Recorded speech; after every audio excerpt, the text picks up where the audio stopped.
맛있고 멋있는 우리 술을 찾아 떠나는 불금의 교양학 시간입니다.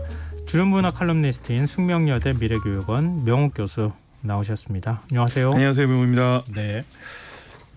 몇 주에 걸쳐서 우리가 주류 시장을 쭉 이제 돌아보고 있잖아요. 네네. 막걸리, 맥주, 이제 소주. 네. 그러면 남아 있는 술이 뭘까?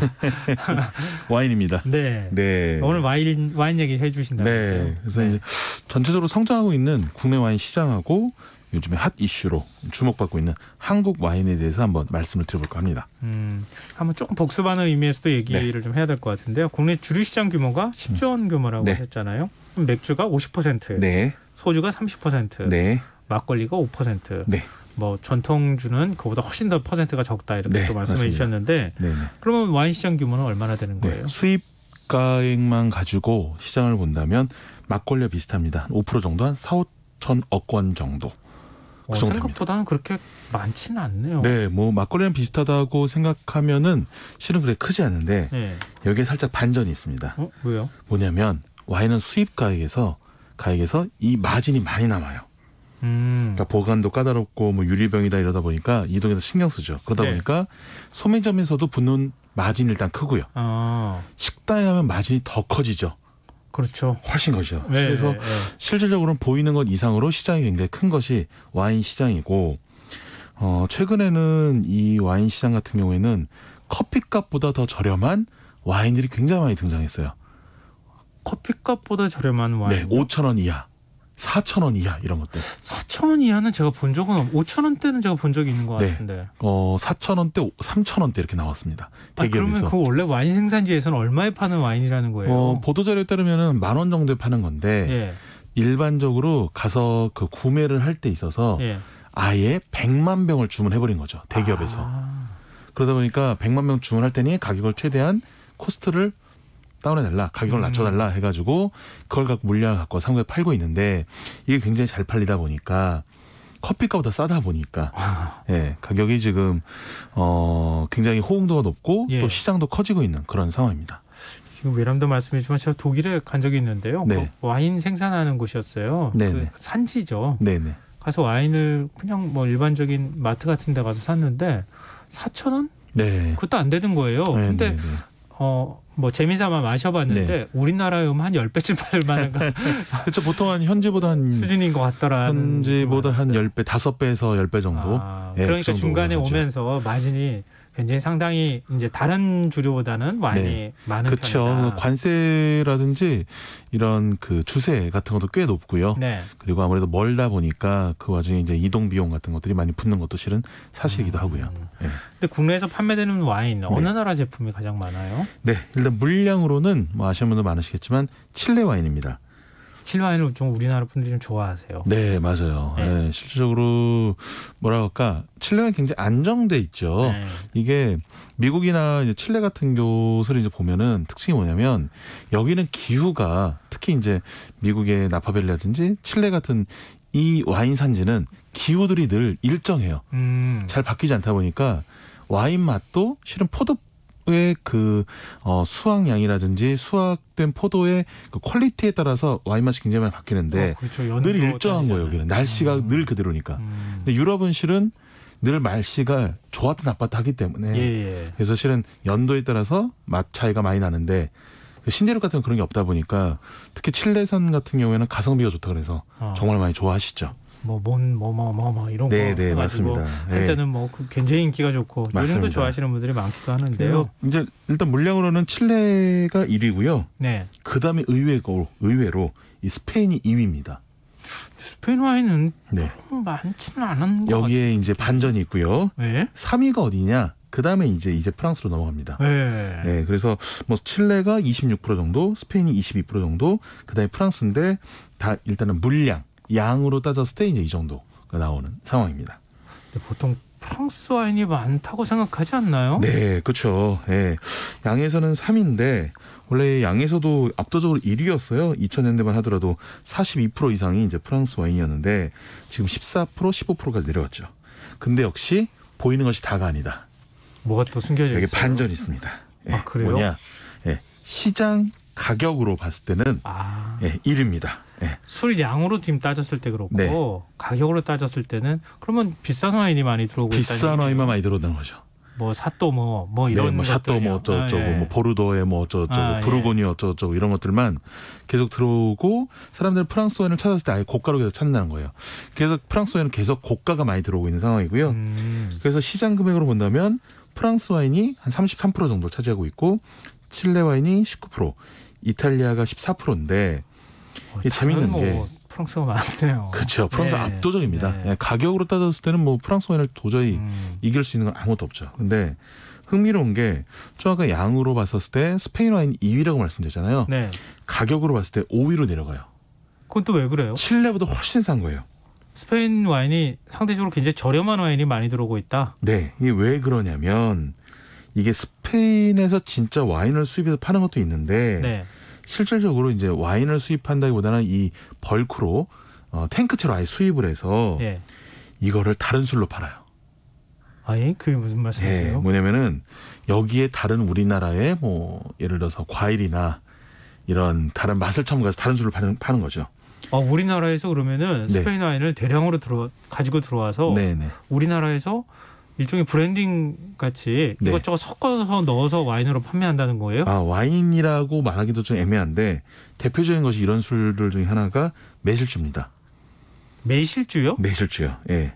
와인으로 파는 게 아니라 매실주를 판매하기 위해서 와인을 쓴다고요? 네, 맞아요. 그러니까 다 그런 건 아니에요. 다 그런 건 아닌데 대표적으로 몇 개 제품 같은 경우 보면은 스페인 와인에다가 매실액을 넣어요. 어떤 맛이 나요? 한 번도 못 먹어봐서 잘 모르겠네요. 그러니까 살짝 달콤한 매실주가 되는 거죠. 네, 그러다 보니까 이게 근데 보통 일반적인 소비자들은 그냥 매실을 잘 발효시켜서 만든 술인가 보다 이렇게 생각하거든요. 아닌 거예요. 그래서 저는 이런 부분 좀 되게 속상해요. 어떻게 만들어지는지도 모르고 매실주인가 보다 그래서 사가지고 마시고 맛있다고 하는 게 전 이런 문화가 되게 속상해요. 이게 근데 나름 우리가 그걸 방지할 수 있는 건 뭐냐면 뒤 라벨을 보면 되거든요. 라벨에 스페인산 와인이다, 스페인산 과실주다 이런 게 다 써 있어요.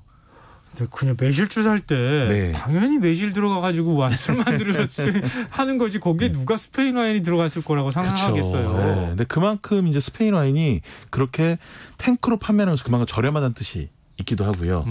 두 번째는 그렇게 했었을 때 오히려 이제 가성비가 나오기 때문에 이렇게 만들었는데 소비자들이 그런 걸 모른다는 게 되게 속상해요. 그래서 저는 좀 이런 부분이 좀 표기사항이 좀 더 세밀해질 필요가 있다. 그래서 이것이 굳이 뭐 나쁘다는 건 아니거든요. 왜냐하면 식약처에서 이미 다 철저하게 검사를 해온 거기 때문에 문제는 안 되는데 이게 소비자점도 알 수 있게 라벨 맨 앞에 스페인산 와인 스페인산까지는 아니더라도 와인을 섞은 뭐 매실주 이렇게 한다거나 이렇게 해야 된다. 좀 그렇게 돼야 될 좀 필요가 있다고 생각을 하고요. 이건 지금 술의 정체성이 흔들리는 거 아닙니까? 맞습니다. 그래서 실은 매실주 같은 걸 가지고 전통주라 말하기가 되게 애매한 거예요. 이건 진짜 매실주 살 때 한번 좀 꼭 확인해야겠다. 꼭 한번 확인 한번 하시는 게 좋고요. 알고서 우리가 마시자는 거예요. 근데 이 복분자주 같은 거 그런 것도 좀 그래요? 복분자는 뭐냐면 실은 우리가 보통 복분자주 그러면 해외 와인처럼 이 복분자를 포도처럼 발효를 해서 우리가 만들어서 먹는다 생각하는데 실은 그렇지 않고 대부분 복분자 과즙 같은 것을 소주에 넣습니다. 일명 주정이라고 불리는. 발효를 시키는 줄 알았더니 물론 나름 발효를 시킬 거예요. 복분자 주스를 만들기 위한. 그러니까 예를 들면 복분자를 넣고 그리고 뭐 우리 집에 가정에서 만들 때는 소주를 이렇게 설탕을 넣어서 소주를 부어 놓잖아요. 그래서 이제 발효가 일어나가지고 그래서 복분자주를 만드는데 소주를 넣으면 기본적으로 발효는 안 되고. 안 돼요? 그렇지. 소주가 알코올 도수가 높아서. 뭐 탁주나 청주를 넣으면은 이제 발효가 되고 아니면 아예 복분자를 가지고 와인처럼 으깨 가지고 그 자체를 발효시키면 복분자주가 나오게 되는데 그렇게 하지 않고 그냥 간단하고 저렴하게 만들 수 있는 방법은 소주에 넣는 겁니다. 그냥. 그렇죠. 보통 그렇게 많이 하잖아요. 그거는 발효 과정이라기보다는 뭐 복분자 액이 빠져나와서 소주랑 섞이는 과정이다. 그래서 가끔씩 복분자들 가지고 한국의 와인이다 이렇게 얘기하시는 분이 계신데 과정만 보면은 이건 그냥 복분자 소주예요. 복분자 소주인데 도수를 좀 낮춰서 이제 판매를 하는 거죠. 그것도 그 라벨 보면은 확인할 수 있는 거예요? 뒤 라벨에 써 있습니다. 주정이라고 이렇게 써 있고요. 복분자즙 이렇게 써 있고 그리고 색소라든지 이런 착향이라든지 이런 부분들이 좀 많이 좀 들어가 있는 부분들이 있어요. 뭐 나쁘다는 건 아니고요. 네네. 아니지만 그걸 좀 우리가 알고. 그렇죠. 알고 소비자들이 네. 선택해서 마셔야 되는 거죠. 오해하면 안 되는 거니까요. 맞습니다. 네, 네, 네. 지금 오늘 새로운 사실 잘 몰랐던 부분인데 네, 놓치기 쉬운 부분들이죠. 네. 지금 우리 포도로 만든 와인들이 네. 요즘에 좀 나오잖아요. 네, 설명해 맞습니다. 주신 적도 있고. 네, 네, 네. 그런 이제 과실주 같은 형태로도 나오고 그래요. 그렇죠. 그러니까 실질적으로 이제 과수원을 하는 농가 측에서 이렇게 우리 포도로 네, 와인을 많이 만들고 있죠. 근데 지금 국내 와인 시장이 굉장히 컸던 시절도 있었잖아요. 그렇죠. 국산 와인, 그렇죠. 국산이 컸던 시절이 언제냐면 네. 80년대까지 수입 자유화가 되기 전까지만 해도 굉장히 컸죠. 우리가 알고 있는 마주 머땡 이것도 거기에 포함이 되는 거예요. 맞습니다. 1970년대 후반에 나오게 되니까요. 주로 포항이나 경산 그리고 영천 이런 데서 많이 만들게 되고요.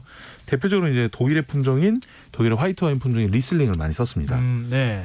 근데 리슬링이라면 화이트 와인에서 좀 어느 정도예요? 좀 고급이죠. 네. 고급이에요? 좀 고급 품종이 들어갑니다. 네, 들어가는데 기본적으로 이제 땅이 척박해야 잘 자라는 품종인데 이 지역이 뭐 포항이라든지 경산 이쪽이 좀 척박한 땅이 좀 많았어요. 그러니까 쉽게 얘기해서 쌀을 재배하기에는 좀 애매한 곳이었죠. 그래서 이렇게 척박한 땅에 이제 포도를 재배해서 잘 만들어서 했는데 그래서 70년대부터 나온 와인 이름들 보면 재밌는 것들이 많습니다. 뭐 노블 와인, 뭐 위하여 와인.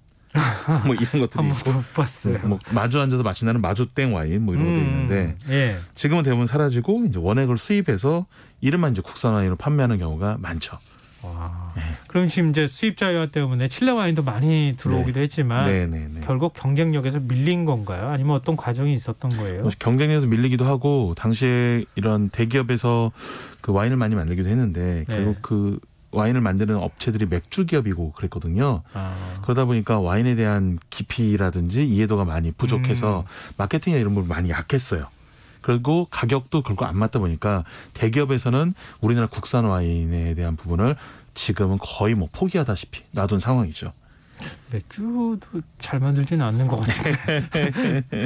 그러면은 이제 다시 와인 시장이 커지고 국산 와인이 다시 이제 만들어지네. 네네. 이게 언제쯤이에요? 농가들이 다시 와인을 만들기 시작한 건 2000년대부터. 그래서 2010년도부터 조금 눈에 띄는 것들이 이제 계속 나오기 시작합니다. 근데 외국 와인 전문가들은 어떻게 평가해요? 국내 와인을? 10년 전만 해도 혹독한 평가를 내렸어요. 어떻게 이렇게 심심하냐. 뭐 고기랑 절대로 못 먹겠다. 뭐 외국 와인 같은 경우는 레드 와인 같은 거 마시면 입안을 꽉 채우는 뭔가 떫은 맛 이런 것이 있어서 고기랑 잘 어울리는데 한국은 없다. 뭐 바디감이라고 보통 얘기하잖아요. 그렇죠. 네, 그렇게 얘기를 했는데 최근에는 완전히 달라져서 한국 와인은 한국 와인 나름대로의 기준이 필요하다. 그러니까 외국 와인과 비교하는 것이 아니고 우리의 것으로 구분을 하고 비교를 해야 된다. 이렇게 문화가 바뀌어가고 있어요.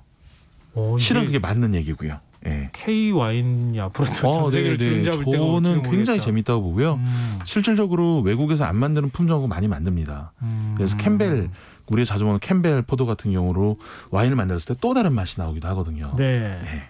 근데 지금 기억을 떠올리다 보니까 만찬주로 선정된 와인도 있잖아요. 네, 맞습니다. 뭐 대표적으로 이제 그 트럼프 대통령의 작년 이방카 트럼프 씨가 방한했었을 때 그때 만찬주로 사용했던 충북 영동의 여포의 땡땡이라는 이런 와인들도 있고요. 뭐 실은 이런 와인들이 이제 분위기를 타서 지금 특급 호텔에서 엄청 고가에도 팔리고 있어요. 그러니까 미식가들한테 굉장히 접근하는 사회적 가치가 있고 농업의 가치를 품은 와인으로서 지금 소비자들 접근을 하고 있는 중인 거죠. 근데 지금 이제 캠벨 품종 말씀해 주셨지만 뭐 산모루 와인도 제가 마셔본 적이 있거든요. 네. 뭐 그런 것들도 재배하고 여러 가지 종류가 많죠. 네, 맞습니다. 저는 화이트 와인 중에서는 가장 훌륭한 품종은 청수라는 품종이 있어요. 청수. 네, 그래서 청수 와인으로 한번 검색 한번 해보시면 어떤 건지 나올 텐데 이거는 정말 외국의 화이트 와인과 비교해도 절대로 밀리지 않습니다. 네, 그렇게 많은 평가를 받고 있고요. 그리고 캠벨 같은 경우에는 당도가 낮아서 사람들이 많이 꺼려했는데 이걸 예를 들어서 캠벨 포도를 얼려서 만든다든지 아니면 캠벨 포도를 말려서 만든다든지 그래서 이거를 굉장히 극복을 하려고 노력을 하고 있어요. 그 정말 농부들이 네. 또 지금 와인을 생산하는 생산자들이 네. 정말 피나는 노력을 했기 때문에 네. 여기까지 온 거네요. 실은 이 한국 와인이라는 부분은 기업에서 한 게 아니고 다 농부들이 한 겁니다. 충북 영동이나 경북 영천이나 파주라든지 무주 이런 데서의 농업인분들이 하셔가지고 굉장히 의미가 있고 이런 데 있어서 좀 판매를 좀 대기업들이 적극적으로 나서주면은 이 시장이 커지면서 농업의 가치도 올라갈 것 같은데 실은 지금 보이는 걸로는 그렇게 적극적으로 움직이지 못하고 있는 상황이에요. 그런 면에서 좀 이렇게 같이 뭔가 협업 같은 거 하면 참 좋은데. 그러니까 뭐 자변 확대를 위해서 대기업이 좀 나서줬으면 하는 것이 인색해요. 그런 면에서 좀 아쉽기도 하고 그러네요. 앞으로 그런 모습이 좀 나타나게 기대 한번 해보고자 오늘 이런 내용으로 준비를 한번 해봤습니다. 네. 오늘 프로그램의 기획학 여기서 마무리해야겠습니다. 네. 지금까지 숙명여대 미래교육원 명욱 교수와 함께했습니다. 고맙습니다. 감사합니다. 네, 오늘 모바일 상품권 당첨자는 홈페이지 공지사항에서 확인하실 수 있습니다. 끝곡으로 UB40의 레드 와인 띄워드리고요. 이번 주 순서 모두 마무리하겠습니다. 전 월요일 밤 다시 찾아뵙겠습니다. 고맙습니다.